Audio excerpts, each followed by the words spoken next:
Hello and welcome. Legally Brief presents the Child Athlete Abuse Podcast. I'm your host, Judy Saunders. I'm a lawyer, mother, and survivor. I work with competitive youth athletes, survivors of abuse, and their families who are dealing with abusive authority figures. This podcast is for anyone who is fed up, dealing with fear, and searching for answers. I really hope that you enjoy the contents of each episode, but remember, it is never a substitute for speaking directly with an attorney who knows and understands your unique circumstances. If you're looking for past episodes, head on over to my website, jsaunderslawfirm.com. And while you're there, be sure to sign up for the newsletter. And one more thing, don't forget to rate and review the show and leave a comment. I'm so glad you're here. Let's get into the show. Recently, my sons went to go see the Hollywood movie Black Widow. Now, I have some issues with the movie, most notably the name, but that's not the subject of this episode. I looked up the movie and did notice that there were some child actors involved in the show. It led me to start to think about to what extent and whether there are abuse of child actors in Hollywood and the performing arts. I then wanted to dedicate a few episodes to understanding and to discussing with you child abuse in Hollywood. The summer movie season is a perfect opportunity to dedicate and to understand more about this issue. So I wanted us to talk about these three things. Is there abuse of child actors in Hollywood and the performing arts? And if so, to what extent? Are there any patterns or similarities between the abuse of children in the arts and the abuse of what we've seen of our different athletes, be it gymnasts, swimnasts in competitive youth sports? And then finally, if we, as consumers of movies, ticket goers,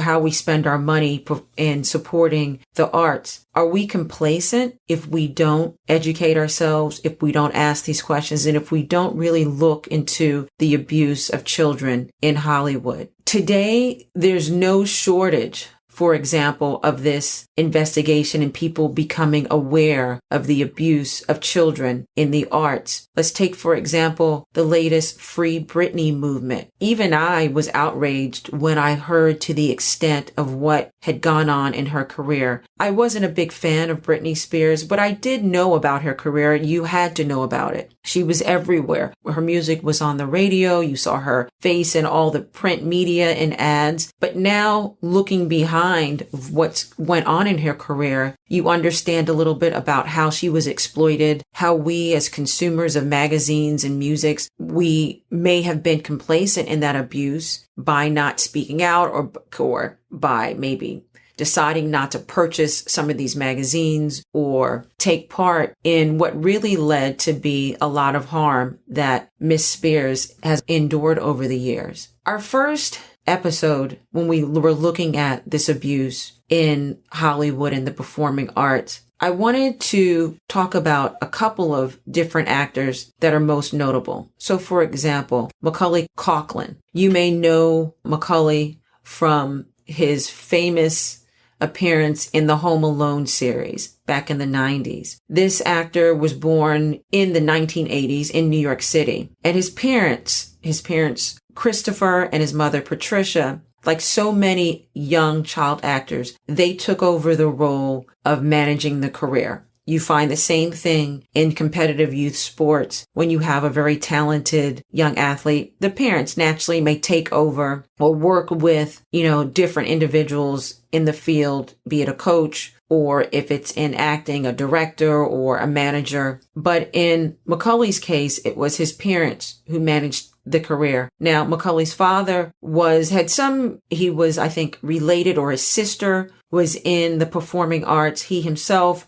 worked on different stages or productions. And Macaulay started acting very young, at 4 years old, started acting on stage and television and films. And it really was, though, in 1990s with the Home Alone series that he both shot up in just being recognized in name and then both in income and in pay. It's reported, I think, that for the first movie that he did, that Home Alone series, he got in the hundreds of thousands. And then for the second one, paid multiple millions, approximately or over $4 million for that Home Alone 2. So you could see that he then became very popular and became, I'm sure, of what I've understood, vulnerable to different negative forces on his career and on his early life. In a 2004 interview on Larry King, it was stated that Macaulay had said that he really tries not to talk about his personal life. He talked a little bit about how being a child actor, how that led to intense conflicts within his family, and spoke about how he was estranged and did not have a good relationship with his father. The notoriety of Macaulay and his family didn't just stop with the screen. It went on because at some point the parents in the mid 1990s, their relationship broke up and it set off a long and twisted legal battle, not only about what individuals would normally have to deal with when they're splitting up a relationship. So say custody or financial support, alimony, child support. It was a long battle in the New York courts and other places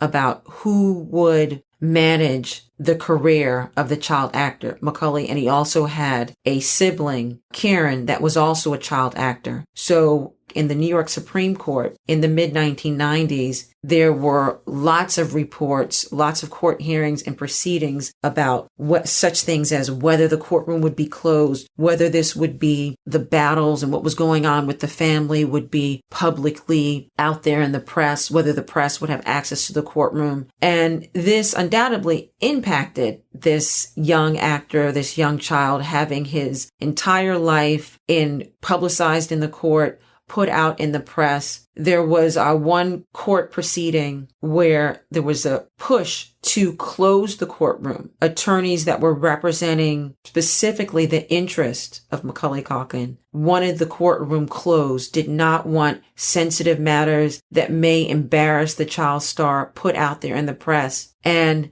they lost that battle. In fact, the court said when they ruled in favor of allowing the press, the court said, well, hey, the harm that may result from the media exposure, from the private lives of these children, that's really not going to outweigh the press having access to the courtroom because they're not ordinary children, the court said. The court went on to say that it was a family of professional actors. They were famous. The court noted that Macaulay Culkin was the most famous child actor since Shirley Temple, and that because of that, and because they were in the limelight and public figures, that they would not be afforded that ability to have the courtroom closed and to have sensitive matters kept private during the court proceedings. That was something that the Macaulay Culkin and his siblings were used to. So you see how being a child actor, even in the court system, in the public, can affect these children at such a young age that they're not even afforded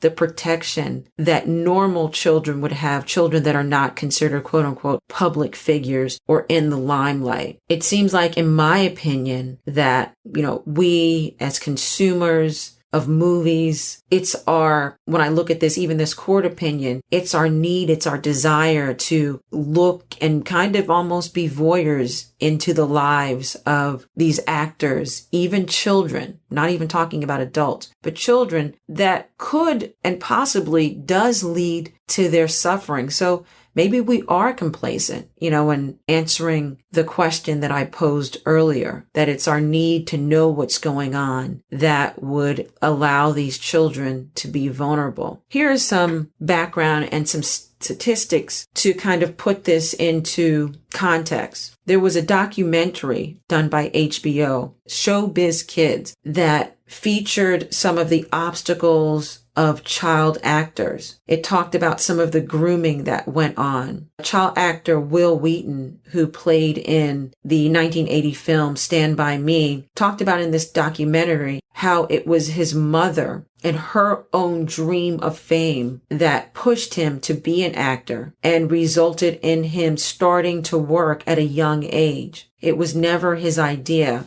And when I say statistics, I should really say that these are more, the documentary allowed us to see some direct quotes of how being a child actor and how it was abusive to them at a young age. Tom Bridges was also featured in the documentary. Tom Bridges is known for his role in Different Strokes, situational comedy in the 80s and 90s. Tom Bridges talked about how he had to deal with the consequences of earning that much money, being taken advantage of because he was earning so much money, and that he did encounter a sexually abusive publicist. Evan Rachel Woods starred in a movie where at 13, she was told and directed to be sexually provocative, and how that impacted her. She talked about that. And it was the constant pressure that she had to win the approval, and she didn't want to disappoint others as a child actor. There was the actor also featured in this documentary, Alex Winter, who was featured in such works as The King and I, Peter Pan, and other Broadway shows. Winter said that when he was 12,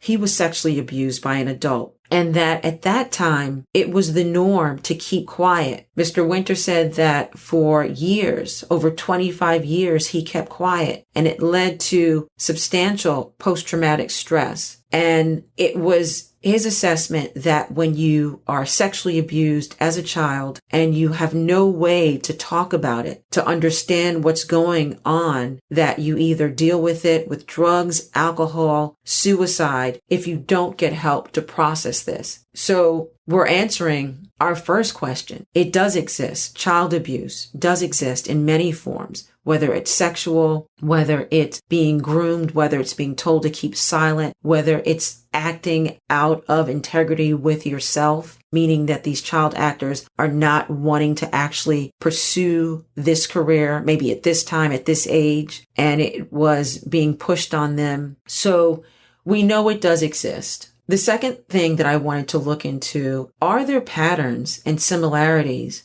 in the abuse that we see in the world of child actors in Hollywood and the performing arts, and what we've seen reported and discussed in competitive youth sports and the abuse that's happening in that industry? What I found is that yes, there are definite patterns and similarities. Here's the thing.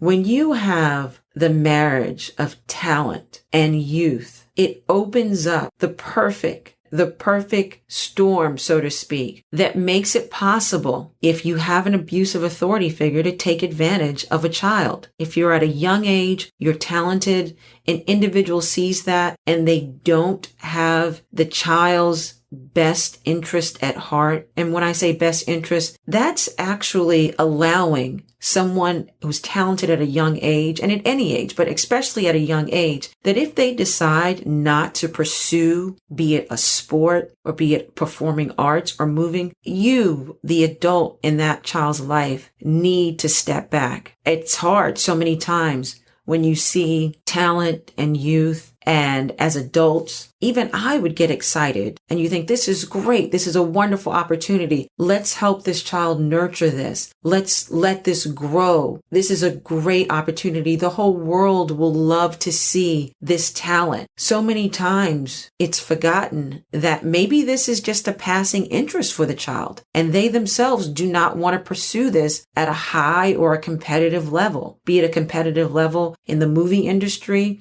or in the sports industry. However, if you don't have adults in the room that are willing to back down and let the child act in what's true to them, that's when you have instances of abuse and control that come into the equation. And that presents itself with the perfect opportunity for abusive authority figures to take advantage. On prior shows and also on my website, I talk about and I give parents information on how they themselves, we parents, how we can become open and groomed and pulled into behaviors of abusive authority figures when we're not aware, because we're offering up the youth and the talent of children to experts, be it in sports or experts, be it in the performing arts by way of managers or publicists, and you allow access and opportunity for individuals who can harm children. And if you're not keenly aware, and not only aware, if you're not willing or not able as the adult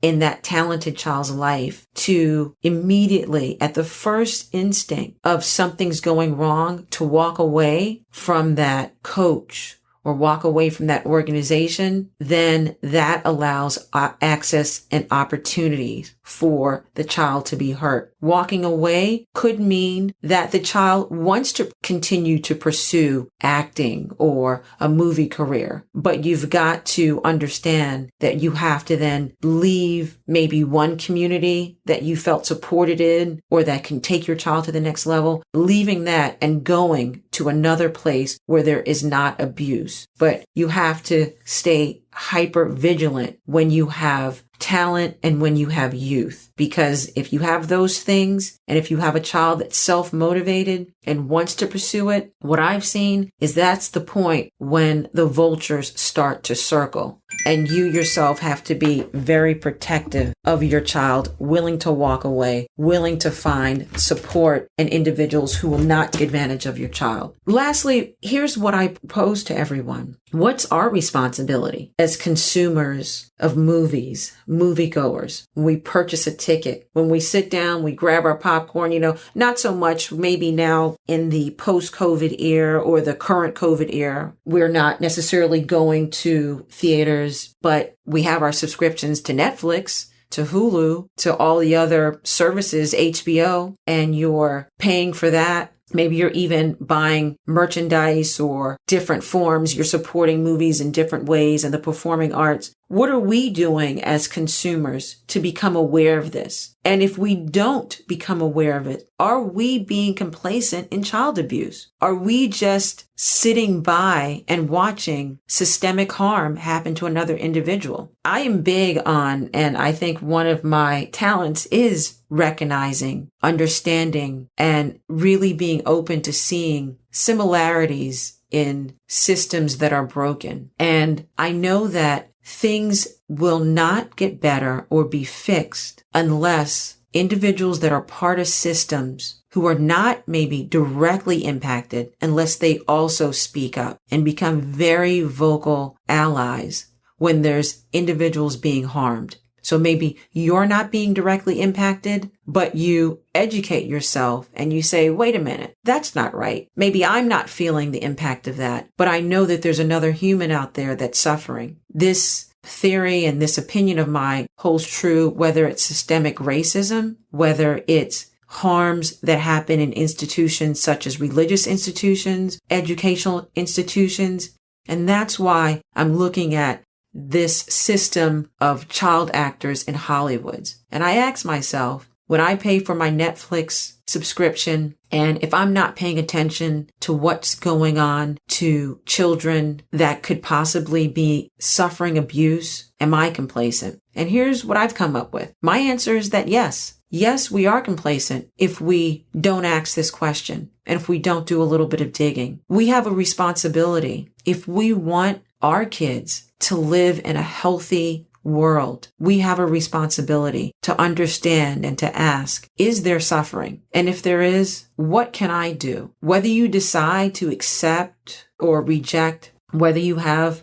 some responsibility or something owed to understand whether there's abuse in Hollywood, I guess we all have to, understand that and accept what our level of responsibility is. But I'm just putting on the record that I think that we are responsible to look at, in particular, this issue of whether abuse exists and what, if anything, we should do about it before we grab our popcorn and sit down to enjoy another show that involves child actors. So taking away from this, the summer movie season is a good opportunity for us to understand this, do a little digging, asking ourselves, maybe even going back in our memory when we think about some of the movies that were popular when I was a kid. E.T., I remember Exorcist. God, that movie. I still have not seen that movie. The commercials terrified me. But thinking about, that involved a child actress. Now, if I still can't watch it as an adult, I can only imagine the impact that it had on that child, on the child actress in that movie. So these are things that we should think about, maybe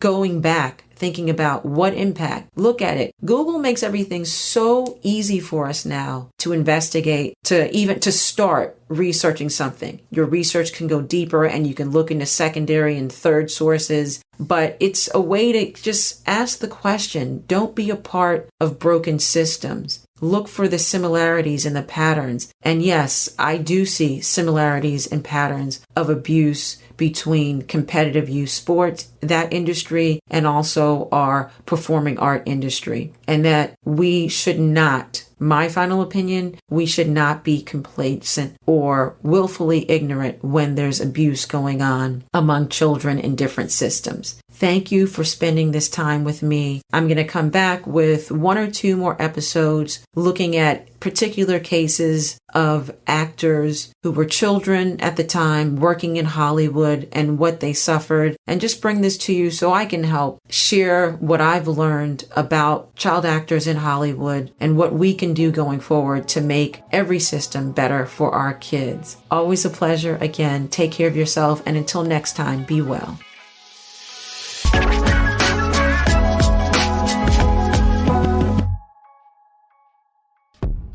All information and content in this podcast is provided for entertainment purposes only. Nothing in this podcast shall constitute legal advice and shall not create an attorney-client relationship. This information is general and may not be applicable to your particular circumstances. You should review your particular circumstances with an attorney. All liability with respect to actions taken or not taken based on the contents of this podcast is hereby expressly disclaimed.